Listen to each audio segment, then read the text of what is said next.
Saisar classes. Join Saisar classes and fulfill your dream.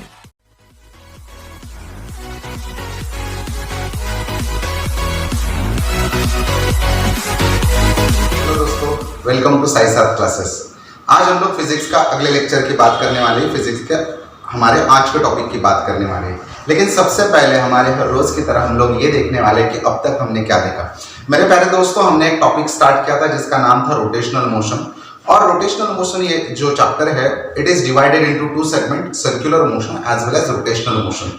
So in case of circular motion, the first point is the characteristics of circular motion. My dear student, there are two important characteristics related with the circular motion.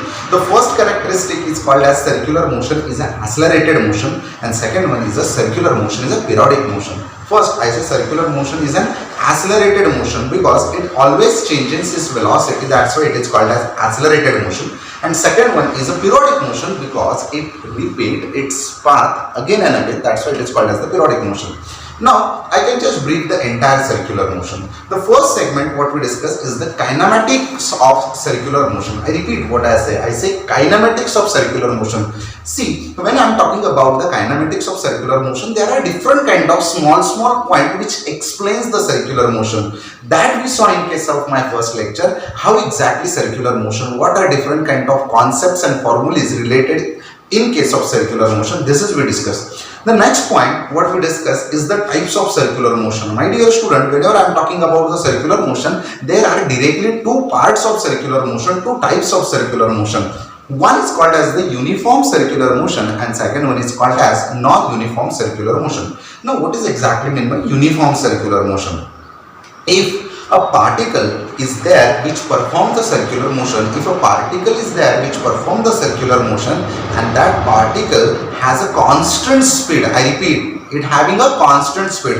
Let's take an example. If you talk about the earth and sun, earth is continuously performing circular motion around the sun. This is the uniform circular motion because speed of earth or the velocity of earth is always constant. The second example is, or the second type is non-uniform circular motion. In case of non-uniform circular motion, again particle follows the circular path with no any doubt, but velocity is not constant. It either increases the velocity or the decreases, or it decreases the velocity, but velocity never constant. That's why it is called as the non-uniform circular motion. So first we discuss the kinematics of circular motion, second we discuss the types of circular motion. So two types of there. Later we discuss dynamics of circular motion. Whenever I am talking about the dynamics of circular motion, there are it is repetition, it is just revision, so that's why we going fast, otherwise हम लोग बहुत slowly देखेंगे. The second point is the dynamics of circular motion. Whenever I am talking about the dynamics of circular motion, actually I am talking about two kind of forces, two types of forces which are acting on a particle which perform the circular motion. One is called as the centripetal force and one is called as centrifugal force. I repeat what I say. One is called as centripetal force and another one is called as centrifugal force. Now, what is exactly meant by centripetal force? A force which acting on a particle performing circular motion. The force which is acting on a particle performing circular motion and directed towards the center of circle. Directed towards the center of circle. इसे क्या कहेंगे? Centripetal force. And if it is directed away from the center, it is called as centrifugal force. And this exactly, this entire point is called as the dynamics of circular motion. Later we started with the applications of UCM. We just talk about the UCM right now. There are different four type of applications are there. First one we already discussed in my last video, in my last lecture, that is maximum safety speed on horizontal curved road. Why I am always giving stress on this word horizontal? Because अगले point में आपको समझ में आ जाएगा.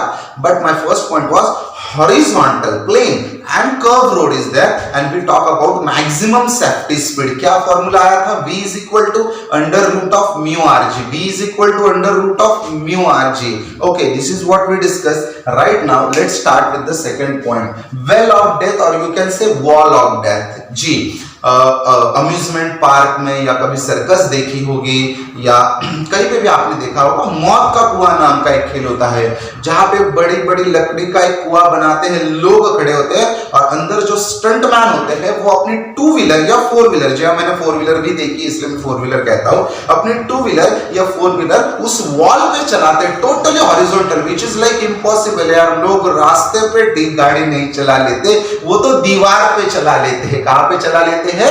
दीवार पे, पूरा horizontal चला लेते हैं। इसे क्या कहते हैं? इसे कहते हैं वेल ऑफ डेथ, मौत का कुआं कहते हैं। लेकिन बॉस वो लोग जो है ना फिजिक्स को फॉलो करते हैं। क्या फॉलो करते हैं?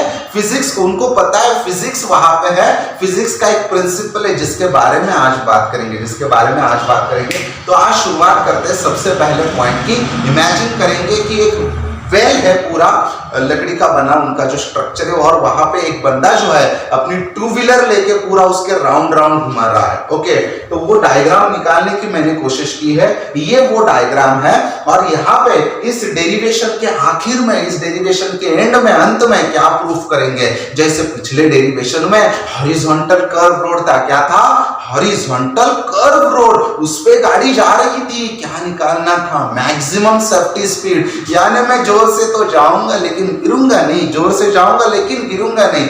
Maximum safety speed v is equal to under root of mu R G. निकाला था नहीं निकाला था? आगे जाएंगे और आज के डेरिवेशन में मिनिमम वेलोसिटी निकालनी। देखो उल्टा है, क्या बोला मैंने? मिनिमम वेलोसिटी, यानी अगर वो स्टंटमैन अपनी टू व्हीलर 100 की स्पीड से चलाएगा, फिर से एक बार, वो वेल ऑफ डेथ है, वो स्टंटमैन अपनी टू व्हीलर 100 के स्पीड से चलाएगा तो वो जरूर घूमेगा, डेफिनेटली घूमेगा। क्यों नहीं घूमेगा? 80 के स्पीड से जाएगा तब भी घूमेगा। मुझे मिनिमम स्पीड चाहिए यार, इतने स्पीड से तो गाड़ी चलानी होगी।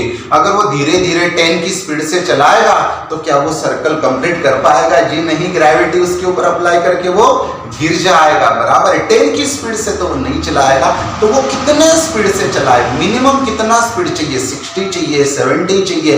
कितना स्पीड चाहिए कि मिनिमम स्पीड से गाड़ी चलाए तो गाड़ी दीवार पे चढ़ जाएगी, और जोर से तो चलेगी, लेकिन minimum speed for such a kind of motion, minimum speed v mean निकालना है हमें, मिनिमम स्पीड निकालना है। शुरुआत करते हैं, ये डायग्राम हम लोग देखने की कोशिश करेंगे। एक वेल हमने बनाई है झूठ मूठ की, और ये जो पार्टिकल, ये जो डॉट है आपको दिखाई दे रहा है वो है, और वो ऐसा सर्कुलर मोशन परफॉर्म कर रहा है, ये आपको दिखाई दे रहा है। 3 kind of forces acting in this situation. कितने? 3। कौन कौन से बता देता हूं। पहला तो mg है, directed towards the earth surface, सवाल ही पैदा नहीं होता, नीचे की तरफ जा रहा है। दूसरा जो है नॉर्मल रिएक्शन। क्या बोला मैंने? Normal reaction. आप देख सकते हो सेंटर की तरफ है। कहां पे है? सेंटर की तरफ। अभी नॉर्मल रिएक्शन के नाम में ही साला पूरा मीनिंग आ गया, क्योंकि क्या है? वो सरफेस है। क्या है? सरफेस। नॉर्मल का मतलब है सरफेस पे परपेंडिकुलर, नॉर्मल का मतलब है सरफेस को परपेंडिकुलर, यानी नॉर्मल रिएक्शन सरफेस को परपेंडिकुलर, वो अंदर की तरफ जाएगा, वो परपेंडिकुलर होगा सरफेस को। ओके, और अगला जो है एफ ऑफ एस, उसकी डायरेक्शन अपवर्ड होती है। फ्रिक्शन जो है वो अपोजिट डायरेक्शन में, ऊपर की तरफ, यानी ऊपर जाने में उसको दिक्कत होती है, उसको स्पीड बढ़ाना पड़ता है, इजीली नहीं जाता ऊपर। तो फ्रिक्शन ऊपर जाने के लिए है, तो ऊपर जो है एफ ऑफ एस है, नीचे जो है mg है, और इस डायरेक्शन में n आ गया। अब डेरिवेशन की शुरुआत करते हैं, बहुत सिंपल है, 2-5 मिनट में डेरिवेशन को खत्म कर देते हैं जी। अब सबसे पहले मैं लिखूंगा F of S is equal to mg। Agree करोगे नहीं करोगे? क्योंकि वो पार्टिकल पे अप्लाई कर रहे हैं, इक्वल एंड अपोजिट है। बोलो क्या है? Equal and opposite. वो ऊपर भी है नीचे भी है, पार्टिकल ना ऊपर जाएगा नीचे जाएगा, फिलहाल जब सर्कुलर मोशन परफॉर्म कर रहा है। तो एफ ऑफ एस की वैल्यू mg है, वैल्यू इक्वल है, डायरेक्शन अपोजिट है जी। ये n जो है इन दिस सिचुएशन, ये n जो है वो क्या है? n जो है वो सेंट्रीपिटल फोर्स है। बोलो क्या है? Centripetal force. क्योंकि दुनिया का कोई भी फोर्स जो सेंटर की तरफ आता है उसे क्या कहेंगे? Centripetal force. यानी n की कीमत आ जाएगी mr ओमेगा स्क्वायर, या कहना mv स्क्वायर अपॉन r। क्या कहना? mv square upon r। ये आपको समझ में आना चाहिए जी। अब अलग से पॉइंट बताऊंगा। मुझे ये बताना एफ का फॉर्मूला क्या होता है? एफ ऑफ एस का म्यू एस एन। फ्रिक्शन जो है वो इन दो चीजों पर डिपेंड होता है, कोएफिशिएंट पे डिपेंड होता है नॉर्मल रिएक्शन पे डिपेंड होता है। किस पे डिपेंड होता है? कोएफिशिएंट पे और नॉर्मल रिएक्शन पे। एक ही चीज को फ्रिक्शन कम ज्यादा हो सकता है। इसका एग्जांपल मैं देना चाहूंगा, एग्जांपल ध्यान से सुनना। एक ही ऑब्जेक्ट को फ्रिक्शन अलग अलग हो सकता है, इसका मैं एग्जांपल आपके सामने पेश कर रहा हूं, शेयर कर रहा हूं, ध्यान से सुना। मान लो कि एक लकड़ी का कबर्ड है, लकड़ी का कबर्ड है, पूरा भरा है मटेरियल, किताबें, कपड़े वगैरह, पूरा कबर्ड भरा है। उसको रास्ते पे रख दिया। कहां पे रख दिया? रास्ते पे। अब रास्ता कैसा है? बहुत रफ सरफेस है। अब रास्ते पे उस कबर्ड को रख दिया और मैंने उसको ढकेलने की कोशिश की। अब मुझे ढकेलने में ज्यादा प्रॉब्लम आ जाएगी, ज्यादा दिक्कत आ जाएगी। क्यों? क्योंकि रास्ता जो है उसके ऊपर गड्ढे है, पत्थर है, कुछ भी है, मतलब रफ सरफेस है। क्या बढ़ गया? क्या बढ़ गया? फ्रिक्शन बढ़ गया। क्या बढ़ गया? कोएफिशिएंट। यहाँ पे म्यू बढ़ा दोस्तों, क्या बढ़ा? म्यू बढ़ा, और इसलिए ज्यादा तकलीफ हो गई, ज्यादा फ्रिक्शन लगा, अपोजिशन ज्यादा हुआ, अपोजिशन ज्यादा हुआ। रास्ते ने अपोजिशन किया, मुझे इजीली नहीं ढकेल पाया मैं, क्योंकि कोएफिशिएंट ऑफ फ्रिक्शन बढ़ा। एन तो कांस्टेंट है, एन माने उसका वेट। आपको बोला था मैंने, नॉर्मल रिएक्शन उसका वेट होता है। अब उसी कबर्ड को उठाया, घर पे ला दिया। अब हमारे घर में तो प्लेन फ्लोरिंग है, या ऐसे मान लो मार्बल वाली पूरी प्लेन चिकनाहट वाली फ्लोरिंग है, उसके ऊपर हमने उस कबर्ड को रख दिया। अब सवाल ये पूछूंगा, क्या मुझे उस कबर्ड को ढकेलने के लिए कम समय लगेगा, कम फोर्स लगेगा? जी हाँ, ऑब्वियसली रास्ते पे ढकेलने के लिए ज्यादा फोर्स लगेगा, घर पे मार्बल पे ढकेलने के लिए कम फोर्स लगेगा। यानी रास्ते पे ज्यादा फ्रिक्शन होगा, फ्लोरिंग पे कम फ्रिक्शन होगा। क्या चेंज हो गया? म्यू चेंज हो गया। यानी एक ही चीज को अलग अलग फ्रिक्शनल फोर्स हो सकता है, क्योंकि फ्रिक्शन दो चीजों पे डिपेंड है।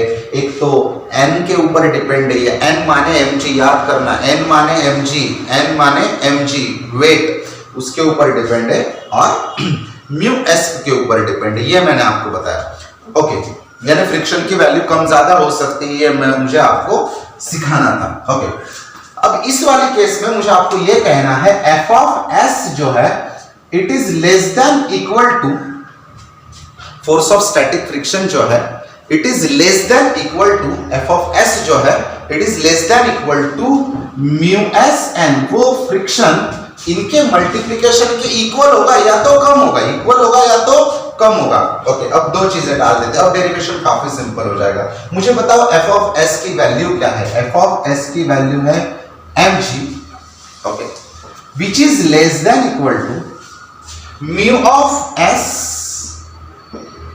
Into n। क्या आ जाएगा? n की वैल्यू आप एक तो ये डाल दो, दोनों एक ही है। मैं mv स्क्वायर अपॉन r लेने वाला हूं, तो मैंने लिखा mv स्क्वायर अपॉन r। दो चीजें आ गई, दो बातें आ गई।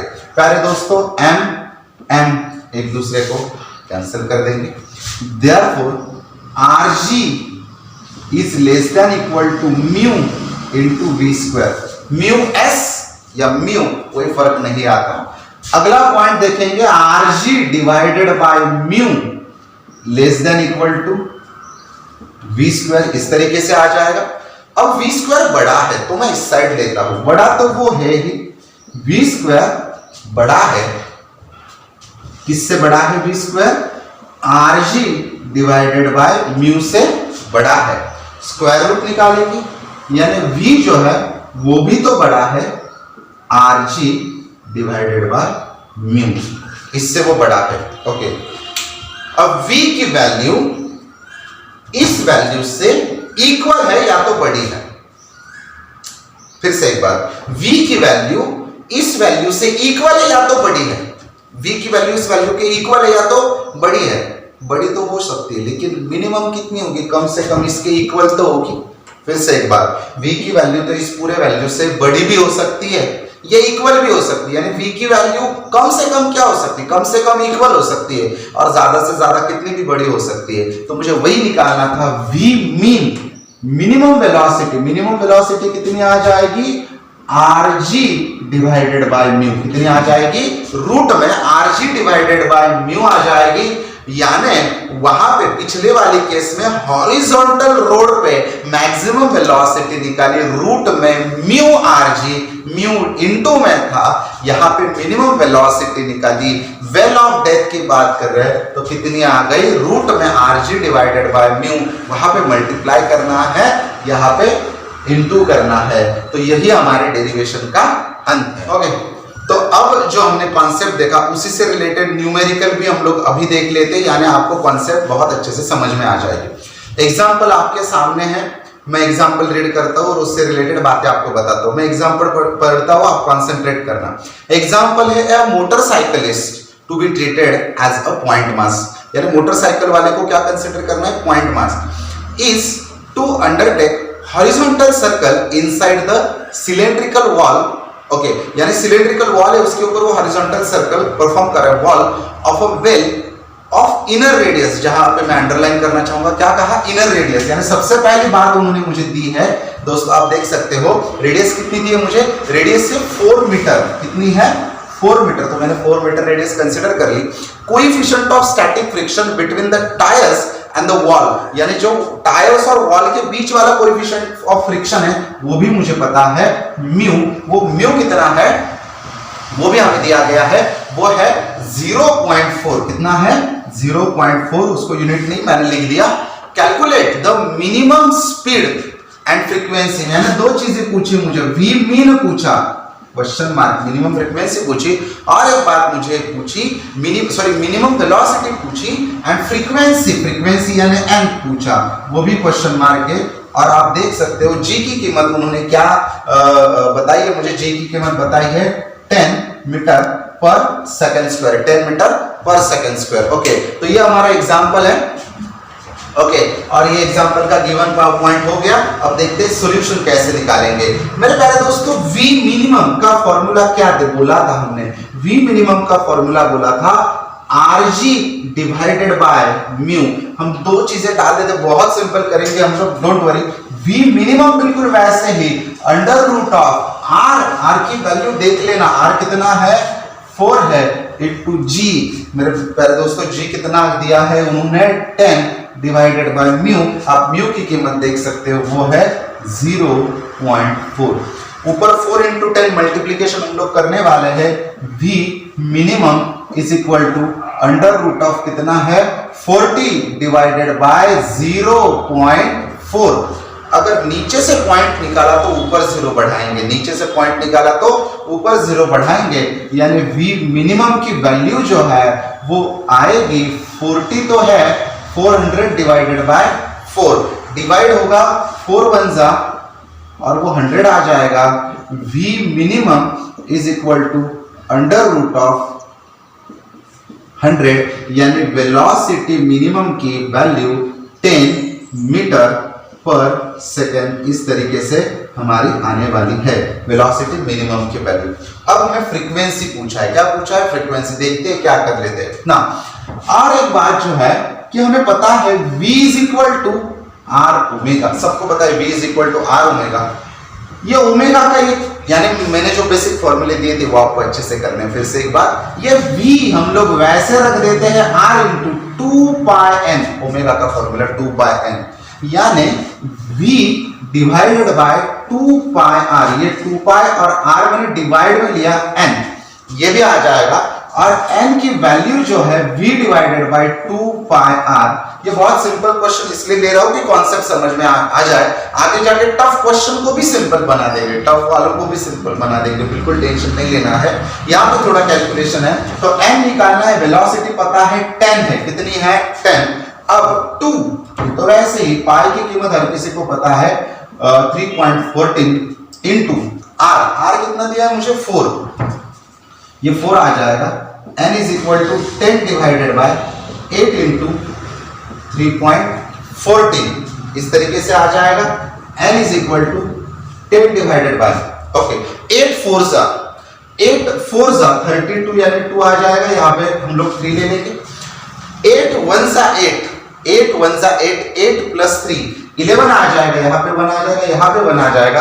8 3 जा 24 प्लस 1 25, यानी यहां पे आ जाएगा 25.12। 25.12। ओके, अब देखो n इज इक्वल टू, मैंने पहले यहां पे किया, देखो ये एक स्टेप देखो, नीचे से पॉइंट निकाला ऊपर 0 बढ़ाया, नीचे से पॉइंट निकाला ऊपर 0 बढ़ाया, उल्टा बोलेंगे, ऊपर का 0 कम करेंगे, नीचे पॉइंट शिफ्ट कर देंगे, यानी ये 0 निकाल लेंगे और पॉइंट आगे शिफ्ट हो जाएगा। पॉइंट पीछे शिफ्ट हो गया तो 0 बढ़ता है, आगे शिफ्ट हो गया तो 0 कम होता है। ये बात मैथ्स में आपको क्लियर होगी। मैं पॉइंट को आगे शिफ्ट कर देता हूं, ऊपर से 0 निकालो, ऐसे इस तरीके से होता है, वो इस तरीके से होता है, 0 निकालो तो पॉइंट बढ़ता है, और पॉइंट और ऐसा भी होता है, यानी पॉइंट को पीछे शिफ्ट किया तो ऊपर 0 बढ़ता है। तो मैंने क्या किया, मुझे 0 निकालना, पॉइंट शिफ्ट करना, यानी n में लिखने वाला हूं 1/2.512। अब आपके पास लॉग टेबल होगा प्यारे दोस्तों, इस तरीके से। इस लॉग टेबल में हमें इसका 4 फिगर रेसिप्रोकल नंबर देखना है, यानी n की वैल्यू देखते हैं क्या आ जाएगी। ओके, तो आपको क्या करना है, रेसिप्रोकल ऑफ 4 फिगर नंबर का टेबल देखना है। ओके, और 2.5 जी, उसका 1 में वैल्यू देखनी है। मतलब यहां पे मैं आपको बता देता हूं जानबूझ के, 2.5 की रो देखोगे और 1 का आप कॉलम देखोगे, 2.5 की रो देखोगे, 1 का कॉलम देखोगे, उसमें वैल्यू है 3984। तो मैंने भी लिखी 3984, और उसी में अगर आप मीन डिफरेंस देखोगे 2 का, क्योंकि लास्ट में 2 है तो 2 का मीन डिफरेंस देखना है। 2 का मीन डिफरेंस आता है 3। ओके, और इसमें ना सब्ट्रैक्शन होती है, माइनस होती है, यानी 3984 में से 3 गया तो फाइनल आंसर आता है 3981। कितना आता है, 3981। और रेसिप्रोकल में 0 पॉइंट लिखना होता है 3981। क्या आता है, 3981।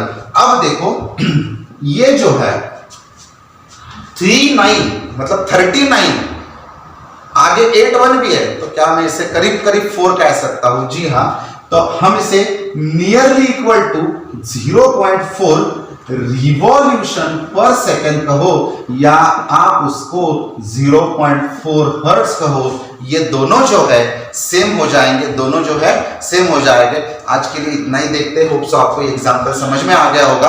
आगे जो है हम लोग कल एक बड़े 2 कॉन्सेप्ट देखने वाले हैं बैंकिंग ऑफ रोड के। तब तक के लिए शुक्रिया। ये क्वेश्चन बहुत अच्छे से देखना। Thank you so much.